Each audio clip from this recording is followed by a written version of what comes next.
Vernacular press অ্যাক্টের বিলোপসাধন কার শাসনকালে হয়েছিল? Answer option A Lord Ripon. Kolkata থেকে দিল্লিতে রাজধানী স্থানান্তরের সময় গভর্নর জেনারেল কে ছিলেন? Answer option C Lord Hardinge two. সিপাহী বিদ্রোহের সময় গভর্নর জেনারেল কে ছিলেন? Answer option A Lord Canning. তৃতীয় গোলটেবিল বৈঠকের সময় গভর্নর জেনারেল কে ছিলেন? Answer option B Lord Wellington.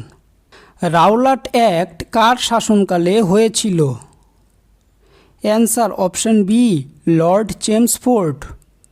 দ্বিতীয় গোলটেবিল বৈঠকের সময় গভর্নর জেনারেল কে ছিলেন? Answer option D Lord Willingdon. প্রথম গোলটেবিল বৈঠক কার শাসনকালে হয়েছিল? Answer option A Lord Irwin. ভারত ছাড়ো আন্দোলনের সময় গভর্নর জেনারেল কে ছিলেন? Answer option B Lord Linlithgow. Poona চুক্তি কোন গভর্নর জেনারেলের আমলে হয়েছিল? Answer option C Lord Willingdon. বঙ্গভঙ্গ রদ করা হয় কোন গভর্নর জেনারেলের শাসনকালে? Answer option D Lord Hardinge two. অসহযোগ আন্দোলনের সময় গভর্নর জেনারেল কে ছিলেন? Answer option B Lord Chelmsford.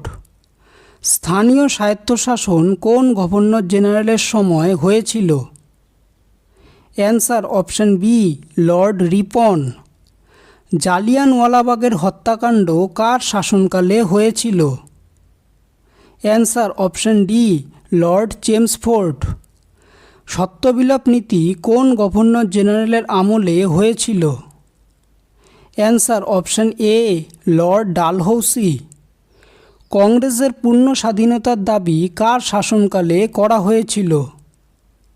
Answer option D Lord Irwin. Ancient monument preservation কার শাসনকালে হয়েছিল? Answer option C Lord Curzon. ভিডিওটি যদি ভালো লেগে থাকে তাহলে ভিডিওটিকে অবশ্যই লাইক করবে, চ্যানেলটিকে সাবস্ক্রাইব করবে আর তোমাদের মতামতটি অবশ্যই কমেন্ট করে জানাবে।